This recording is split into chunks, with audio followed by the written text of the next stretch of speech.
आप सभी का स्वागत है। गन्ने में लगने वाले चूसक कीट पायरिल्ला का प्रकोप इस समय देखा जा रहा है।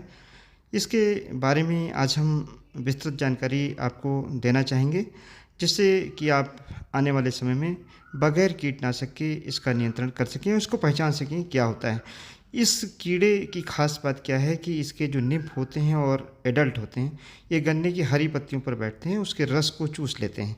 जब रस को चूस लेते हैं, पत्तियाँ सूख जाती हैं, उसमें रस और पानी का लॉस हो जाता है, जिससे फोटोसिंथेसिस नहीं होती और गन्ने की मोटाई बंद हो जाती है बढ़ना, लंबाई बढ़ना बंद हो जाती है, टिल्डरिंग कम हो जाती है और शुगर जो उसमें सिंथेसिस होती है वह भी कम हो जाती है। अब बात आती है कि ये जो कीड़ा है पायरिल्ला, ये कैसे काम करता है, किस तरीके से। किसान भाइयों, इसकी एक मादा होती है, वह जो मादा प्रौढ़ होती है वह गन्ने की जो पत्तियां होती हैं, हरी पत्तियां, उसकी निचली सतह पर अंडे देती हैं। खासतौर से बढ़ी हुई पत्तियां, बढ़े हुए कल्लों पर इसका ज़्यादा प्रकोप देखा गया है। जो छोटा गन्ना होता है उस पर प्रकोप इसका कम रहता है। ज़्यादा जो ग्लैब्रस पत्तियां हैं जिसमें छाया मिल सकती है, यह उसके जो पत्तियां होती हैं उसके नीचे अंडा देती हैं। अब किसान भाइयों, इसका नियंत्रण हम कैसे कर पाएँ। यहाँ पर हमने ये एडल्ट दिखाई है, इसी की एडल्ट है जो अंडे देती है और अंडे से निम्फ निकलते हैं। एक मादा करीब अपने जीवन काल में 600 से 800 तक अंडे दे सकती है और ये जो 4-5 रो गन्ने की जो निचली सतह होती है पत्ती की, मिड रिब की, उसके किनारे देती है। यहाँ पर हमने यहाँ दिखाने की कोशिश की है अंड समूह और लाइन में जो इसके अंडे हैं वह दिखाई पड़ रहे हैं और 7 से 14 दिन में इससे निम्फ निकल आते हैं। वो निम्फ यानी छोटे छोटे जो बच्चे होते हैं, ये गन्ने की पत्तियों को चूसना प्रारंभ कर देते हैं। इनकी संख्या बहुत ज़्यादा हो जाती है। तो ऐसी दशा में जो इसका नियंत्रण बहुत आवश्यक है। इसको नियंत्रित करने के लिए जो जैविक उपाय है उसमें इसका एक परजीवी है जिसको हम इपरकैनिया मिलानोलिका कहते हैं। वह इसके निम्फ को और एडल्ट के रस को क्यूटिकल में प्रवेश करके इसकी क्यूटिकल को ख़राब कर देता है। जिस तरीके से निम्फ गन्ने की पत्तियों के रस को चूसता है, उसी तरीके से इसका जो परजीवी है इपरकैनिया मिलानोलिका, वह भी इसके निम्फ के और एडल्ट के जो अंदर सेल सैप होता है उसको चूस लेता है, जिससे निम्फ और एडल्ट मर जाते हैं। यहाँ पर हमने कोकून दिखाया है।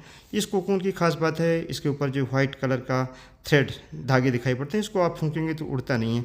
इसके अंदर काफ़ी अंडे होते हैं, इससे लार्वा निकलते हैं। यही लार्वा निम्फ के साथ लग जाते हैं और एडल्ट के साथ लग जाते हैं, उसको ख़त्म कर देते हैं।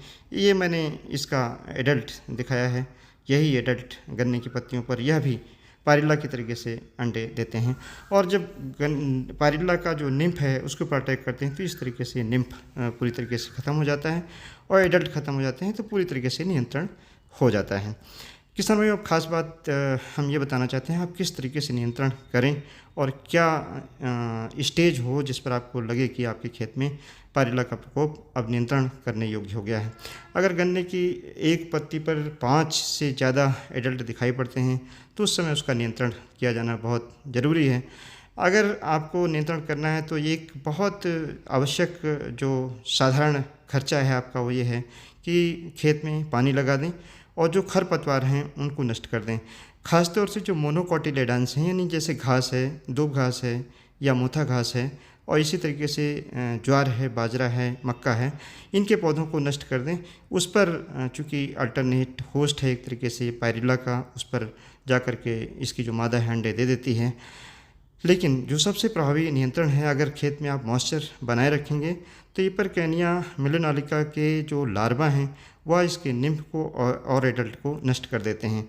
निम्फ की जो फर्स्ट स्टेज है पायरिल्ला की, उसको बहुत प्रभावी ढंग से यह जो हमने कोकून दिखाया, इससे जो लार्वा निकलते हैं, ये बहुत अच्छी तरीके से उसको नष्ट कर देते हैं और अपने आप खेत में पायरिल्ला का नियंत्रण हो जाता है। बहुत सारे खेत में अभी मैंने देखा, खतौली क्षेत्र में हमने भ्रमण कल किया था, तो वहाँ पर देखा कि एडल्ट की पॉपुलेशन है लेकिन निम्फ की पॉपुलेशन गायब हो गई है, क्योंकि उसमें हर खेत में, हर गन्ने के क्लम्प में दिखाई पड़ता है कि वहाँ पर इपरकैनिया मिलानोलिका जो इसका पैरासाइट है वह पर्याप्त मात्रा में मौजूद है। किसान भाइयों, अगर इपरकैनिया मिलानोलिका का जो परजीवी है वह पर्याप्त मात्रा में अगर उपलब्ध है तो ऐसी दशा में कीटनाशक का किसी भी दशा में स्प्रे ना करें। अगर आपको लगता है कि इसकी मात्रा बहुत कम है और बहुत ज़्यादा प्रकोप बढ़ रहा है, तो ऐसी दशा में 2 मिलीलीटर प्रति लीटर पानी में घोल बना करके क्लोरोपाइरीफास का या इमिडाक्लोप्रिड का 2 बार स्प्रे करके आप नियंत्रित कर सकते हैं। लेकिन मेरी सलाह ये है कि जब तक आपके खेत में यह जो प्रकृति में पाया जाने वाला एनिमी है, पैरासाइट है पायरिल्ला का, मौजूद है, तब तक आप अपने खेत में किसी भी कीटनाशक का प्रयोग ना करें। अन्यथा की स्थिति में परजीवी नष्ट हो जाएगा और आपको बार बार इस कीट को नियंत्रित करने के लिए अलग से दवाई का स्प्रे करना पड़ेगा, जिससे आपका खर्चा भी बढ़ेगा और साथ ही में जो नुकसान है उसके भी होने की संभावना बनी रहेगी। किसान भाइयों, जिन खेतों में आपको लगता है कि परजीवी नहीं हैं, तो ऐसे खेतों में जहाँ परजीवी की संख्या ज़्यादा है, वहाँ से आप गन्ने की पत्तियों को तोड़ करके और ला करके उस खेत में लगा सकते हैं जहाँ पर प्रकोप ज़्यादा है।